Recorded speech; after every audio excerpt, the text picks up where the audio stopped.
Organic compounds with double or triple bonds between carbon atoms are called unsaturated hydrocarbons. And it's these unsaturated hydrocarbons that undergo addition reactions. The second bond in a double bond is slightly weaker and can easily be broken. The reacting atoms then add to the carbons on either side of the original double bond. Addition reactions tend to happen relatively easily due to the reactivity of a double or a triple bond. The first reaction we're going to look at is the reaction between an alkene and hydrogen, and it's called hydrogenation. As we go through these reactions, make sure that you take careful note of the name of the reaction, the reactants that are required, and once again, the particular reaction conditions. During hydrogenation, the double bond breaks and a hydrogen atom is added on either side. Let's consider propene reacting with hydrogen. The double bond in the unsaturated alkene breaks and hydrogen is added on either side to give the saturated compound propane. The reaction requires a catalyst like platinum. If the alkene is a gas like propene, then it's simply passed over the platinum catalyst. If the alkene is a liquid, then it must be dissolved in a non-polar solvent. Hydrogenation is a really important industrial process. It's used to convert unsaturated liquid oils into saturated fats, and it's used in margarines. The second addition reaction is when an alkene reacts with a halogen. We call this halogenation. Here, the double bond breaks and a halogen atom is added on either side. If ethene reacts with chlorine, the double bond breaks, a chlorine atom is added on either side, and 1,2 dichloroethane is formed. This reaction proceeds easily at room temperature. Alkenes can also react with hydrogen halides, like hydrogen chloride or hydrogen bromide. Here the double bond breaks and the hydrogen atom is added on one side and the halogen is added on the other side. The reaction is called hydrohalogenation. If ethene reacts with hydrogen chloride, then the hydrogen atom attaches on the one side and the chlorine atom on the other side to form chloroethane.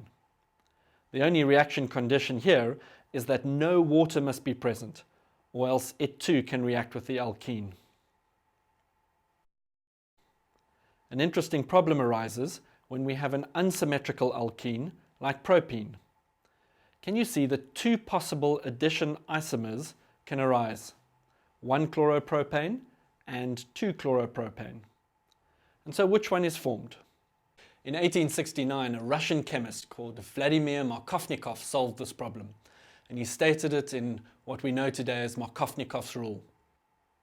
It states that a hydrogen atom will add to the carbon atom that already has the greatest number of hydrogen atoms. So let's have a look at how that works with propene. When the double bond breaks, carbon number 1 has 2 hydrogens attached, and carbon number 2 has only 1. And so according to Markovnikov's rule, the hydrogen will attach to the carbon with the most hydrogens, and so it attaches to carbon number 1, and the chlorine attaches to carbon number 2. This gives us 2-chloropropane as the most common product. You can think of it like this. Hydrogen's a fun-loving atom. It loves to be with its friends, and so it always gathers to the carbon that has got the most other hydrogens attached to it. The third addition reaction is the reaction between an alkene and water. Here, the hydrogen attaches to the one side of the broken double bond, and the OH hydroxyl to the other side, giving us an alcohol as the product. The reaction is called a hydration reaction. If but-1-ene reacts with water, we again have an unsymmetrical alkene, and we'll need Markovnikov's rule. Carbon number 1 has 2 hydrogens, and carbon number 2 only 1. So the hydrogen then will attach to carbon number 1, and the OH group to carbon number 2, giving us a product of butan 2-ol. This reaction requires a strong acid catalyst, such as sulfuric or phosphoric acid. Addition reactions also occur in the production of polymers, but we're going to look at this polymerization reaction in much greater detail in a separate section.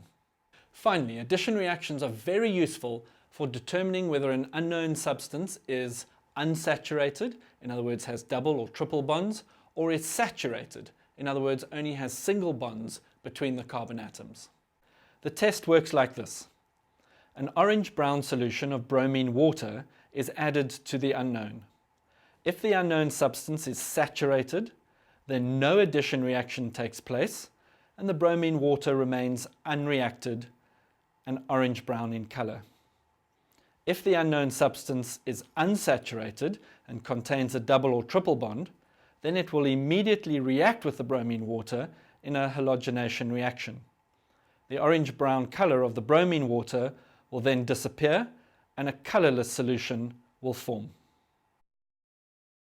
In summary then, if you add the bromine water to an unknown and it remains orange-brown in color, then that means that that unknown is saturated.